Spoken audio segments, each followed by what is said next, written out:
Welcome to another edition of Talking Models. Today we're going to look at a beautiful kit out of England, sculpted by Tony Gibson, entitled Poetic Justice. It's from this film right here, Tales from the Crypt and the Vault of Horror. It's from the episode called Poetic Justice and Tales from the Crypt. It features Mr. Peter Cushing, you might recognize that name, as Mr. Grimsdyke. A simple older gentleman that lost his wife. He lives alone, takes and plays with the kids in the neighborhood, loves to have dogs and pets, keeping to himself, trying to find a purpose in life. Well, he has a set of neighbors, older gentleman and his son, and the son is just committed to making Mr. Grimsdyke go away, buy his property. So eventually, he just convinces poor Mr. Grimsdyke that he isn't worth anything. And Mr. Grimsdyke sadly takes his life. Well, then we have a zombie. Watch the episode. And that's what this beautiful piece is based on. That episode of Mr. Grimsdyke rising from the grave to seek his revenge. As you can see, it's just a beautiful, beautiful quarter scale, and I can't say enough about this piece. It's beautifully done. Tony hit a home run with this one. You see Mr. Grimsdyke with his hand on the dirt, ascending from the grave with a mission. You can see the simple nameplate, basically Tales from the Crypt. It's just beautiful. All the dirt on the base, the detail in the hands, the detail in the face. If you remember, he just had them black eyes. And if you look closely, you could see the little pieces of cloth in the makeup so Peter could see out of them. But it was just so awesome to see this figure when he came lurking through the house.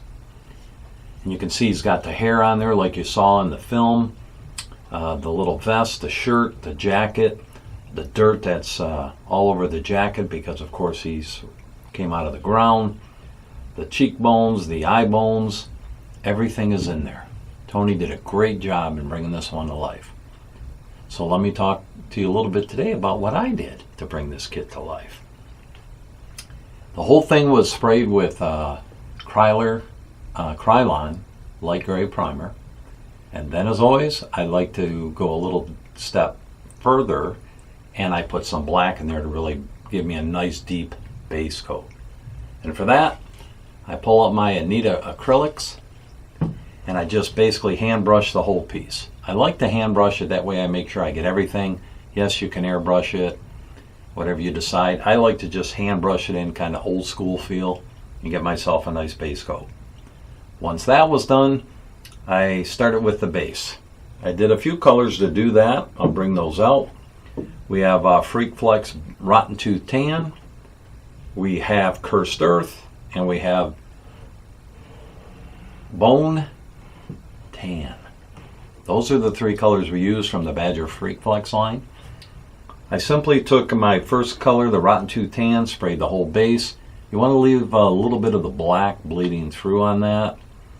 And then once I had that done, I pulled out the Cursed Earth and I shot it again sporadically, leaving some of the initial color showing, but just sprayed a little bit more of the other color just to kind of build my colors up. And then what I did is I pulled out some transparents. I pulled out the transparent raw umber from Garage US Colors, and I shot the whole thing kind of in the shadows of the base, just kind of brought some of the colors down, if you will. And then once I did that, I come in with another transparent, which is transparent rich brown, and I once again shot the area, just a light misting of just going over it again, just giving you some different various shades of dirt is really what you're trying to accomplish. Then over that again was transparent dark brown from Garage US Colors. And then I initially and intentionally punch in like the deep areas of it along the tops here, just kind of go around it and just find some areas where you want to punch in some deep, dark brown, some ugly dirt, dirty dirt, if you will. And then once I was done with that, I pulled out my trusty transparent black from Comart, and I kind of just misted it over the whole piece just to kind of quiet everything down, and so everything isn't so stark, if you will. Then I came in with bleach bone tan, and I just hit all the high areas of the dirt all around, alongside here where his arm meets, along the back where his back meets the front, along the sides. You'll get the point, any raised areas. Once I had that done, I came back in with my transparents and just kind of punched in until I got exactly what I was looking for.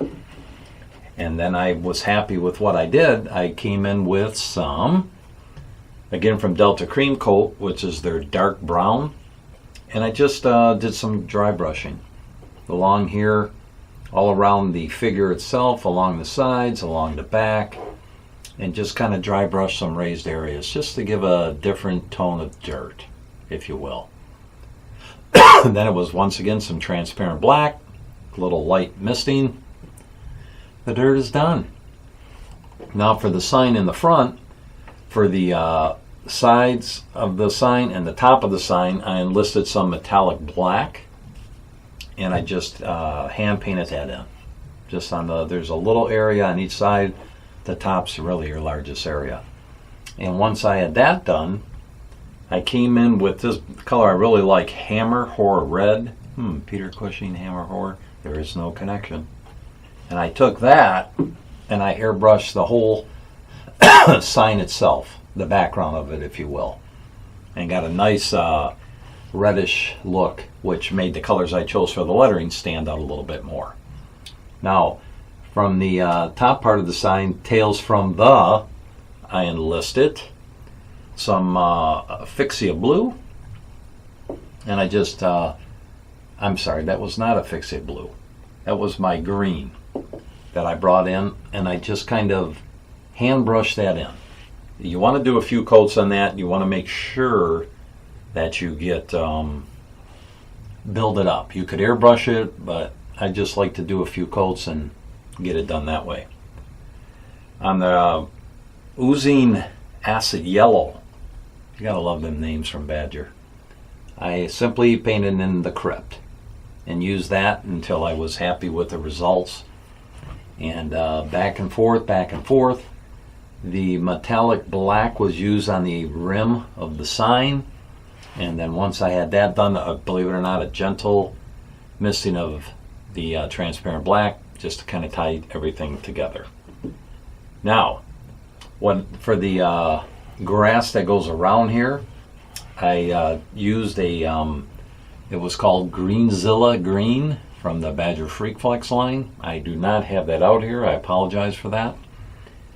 And once I had that done, I shot it with some Graduous Colors Transparent Medium Green, and I just kind of sprayed that all around the grass just to kind of give it a different tone of green and calm it down, and then a misting of transparent black all the way around it, and it was done. So on to the body. Started with that with a few different colors here. I used the Graduous A Tie-in Brown, and I shot all his jacket, completely done with that. Shot it, and then I came over with some transparent black, kind of toned it down a little bit. And then what I came in with was this Nair Black, and I shot that on the vest area that you see here. Excuse me. Over the black, and then you use the Nair Black, and it just gives you just a little bit of a tone difference of the black and gives a little bit of a gray. Nair Black. So I had the jacket and this done. Then it was coming in with the jacket just with some transparent work. Transparent dark brown, transparent rich brown, and I just kept working the shadows in, coming back in with my tie-in brown, hitting the highlights, back in with the transparents. You get the process. Just using those three colors back and forth until I got what I was looking for.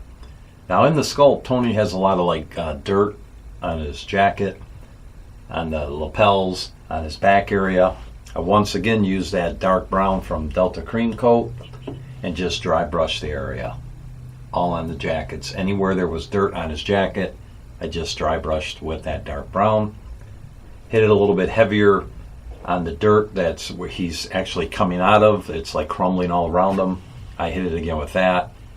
And then I just hit a light, transparent, rich brown on the dirt and on those little spots on his jacket.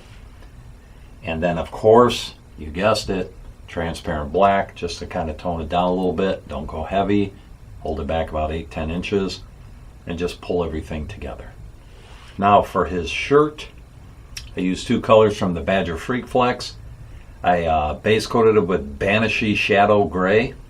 I shot that first on his shirt over the black, and then I came in with the Turn Ghost White and just kind of punched in some of the areas on his shirt just to give a little bit of a contrast, and then transparent black was used to punch in some of the holes in the shirt. And the body is done.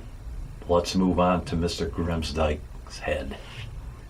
Pulled out my Reaper Master Series paint, pulled out ghoul skin, and I airbrushed his face, his neck, his hands, shot it over the black, came in with body bag black and just kind of punched in the sunken in parts of his head, the sides, the cheeks, under the neck here, tops of the hands, in between the fingers, just kind of bringing in some blacks just to have some dirty area and punch in your shadows a little bit. And then what I did is I came in and used this Gargoyle Gray from Badger Freak Flex, and I just started dry brushing the raised areas of his skin. There's dirt on his head, there's a lot of detail Tony has in the hands, the top of the neck, all the cheekbones, the nose, the chin, the upper parts of his head. Just kind of dry brush all that in. And then once you get done with that area, and I also did his lips because I wanted the lips to be a little different than his face, so I kind of dry brushed that in a little bit. And then you just want to come back in with your original flesh tone with my ghoul flesh, and I just kind of punched in a little bit more intentional on the cheekbones, eye bones, below his lips, any raised area, just punch it in a little bit heavier. And then you come back in with your transparent black and body bag black and just punch in those shadows a little bit deeper. And that was all I did with his hand and his head. Now for his fingernails and his teeth, that was done with a Rotten Tooth Tan. I just painted the nails and also his teeth, shot it with my Badger Chrome, and then I just came in with some washes of transparent dark brown, transparent raw umber, just to kind of dirty up those teeth and those fingernails. Now for his hair, over the black, I shot it with some of this Poisonous Plague Yellow. I just kind of shot it, left some of the black in. Then I took some raw umber and I sprayed it over the hair to dull the yellow.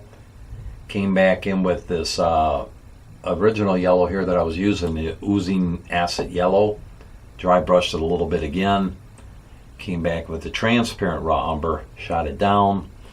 And then I did a misting of this transparent yellow orch from Graduous Colors and just kind of misted the whole piece until I had the look I was looking for. You may have to go back and forth with those colors and the washes to kind of get what you want.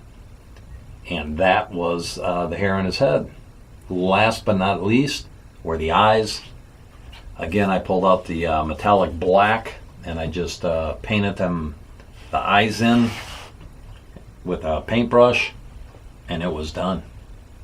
A few coats of dull coat over the whole piece. Use some Tamiya acrylic sealer for the teeth, and Mr. Grimsdyke is done. A beautiful, beautiful quarter scale kit. As you can see, not large in size, but has a lot to say. Capturing an iconic moment from the film when Mr. Peter Cushing, aka Mr. Grimsdyke, was raising himself out of the dirt, intent on making the wrongs right. So do yourself a favor. Get a hold of Tony and tell him you want one of these. Tell him Troy over at Talking Models sent you. If you haven't seen this film, it's a double film on Blu-ray. Tales from the Crypt, Vault of Horror. All the episodes are awesome. And you can, of course, watch the episode of Poetic Justice. So once again, I would appreciate if you have subscribed to this channel. I'm trying to hit the magic 200. Will you be one of them that helps me get there? I'd greatly appreciate it. For those of you that have subscribed, thank you. You're part of the Talking Models family. So I hope that this day is filled with blessings for you. I hope that you paint some models. I hope that you get that stash you have built, and start slinging some paint. So once again, thank you for stopping in to Talking Models today. And as always, may the Lord bless your day.